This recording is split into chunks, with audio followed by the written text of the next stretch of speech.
तो जय हिंद दोस्तों।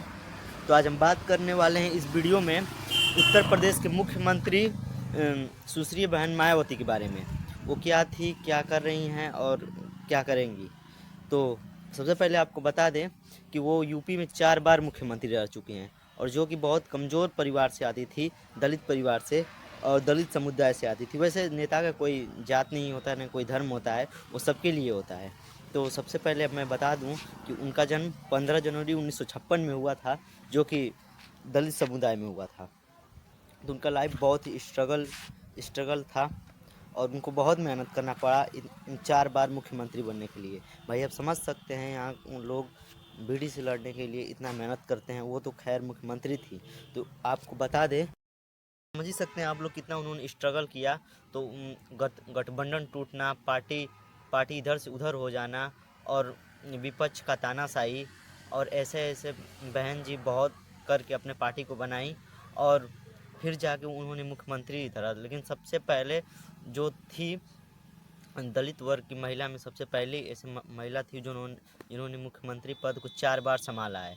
और सबसे पहले बीएसपी को खड़ा करने वाली वही हैं। और उनके साथ में जो थे वो कांसीराम, जो वो वही मार्गदर्शक करते थे उस टाइम के समय में। सबसे बड़ा जो मार्गदर्शक, सबसे बड़ा समाज सुधारक या बहुजन का समझ सकते हैं भगवान उस टाइम थे, वो कांसीराम थे। और उनका भी आइडल मॉडल बाबा साहब थे, जो डॉक्टर भीमराव अम्बेडकर थे। और उन्हीं का मार्ग को लेकर उन्होंने आगे बढ़े। उनके शासन में बहुत सारे ऐसे ऐसे स्कूल बनाए गए जो कि आज भी लोग बहुत पढ़ते हैं, और स्थल भी बनाए गए। और अम्बेडकर पार्क उसमें से एक है। जो आप समझ सकते हैं कि लखनऊ को लखनऊ बनाने में सबसे बड़ा हाथ सुश्री बहन मायावती का था। और उनको आयरन लेडी बोला जाता था, यानी कि जो कह देती थी उसे करना ही है। और जो आज इतना बहुजन समाज इतना आगे है, मुझे लगता है कि उसमें नेताओं में जो हाथ है, सबसे बड़ा हाथ सुश्री बहन मायावती का है। क्योंकि जिस टाइम लोग झंडा लेकर चलने में डर लगता था, आज वही लोग ऐसे घूम रहे हैं। तो सबसे बड़ा जो हाथ बोल सकते हैं वो सुश्री बहन मायावती का था।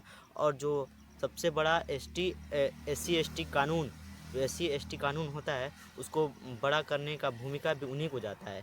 जो कि उनके सरकार में सबसे बड़ा भूमिका उन्होंने निभाया था, जो कि उसे लागू अच्छे से करवाया। और संविधान के तहत जो वो काम करती थी, वो संविधान के तहत करती थी। और आप समझ सकते हैं आज के समय में वही कुछ बहुजन के लोग हैं जो उनको बोल रहे हैं कि बहन जी कुछ पैसों के लिए, चंद पैसों के लिए बिक गई। तो ये बोलना अच्छी बात नहीं है, क्योंकि वो नेता हैं बहुजन का, वो भी जो भी करेंगी सोच समझ के करेंगी। और आवाज़ उठाना किसी के लिए अच्छी बात है, लेकिन ये पॉलिटिक्स है और पॉलिटिक्स के लोगों को ही शोभा देता है। और हम लोग जो हैं उन पे ऐसे ही सवाल उठाए जा रहे हैं, तो ये अच्छी बात नहीं है किसी के लिए भी। भाई वो अपना, उनका पर्सनल मैटर है, वो कुछ भी करें।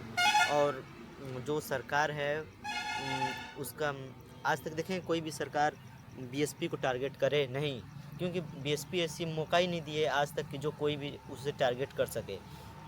और जो भी आज बहन जी कर रही हैं, तो हम सबको साथ देना चाहिए, ना कि उनका विरोध करना चाहिए।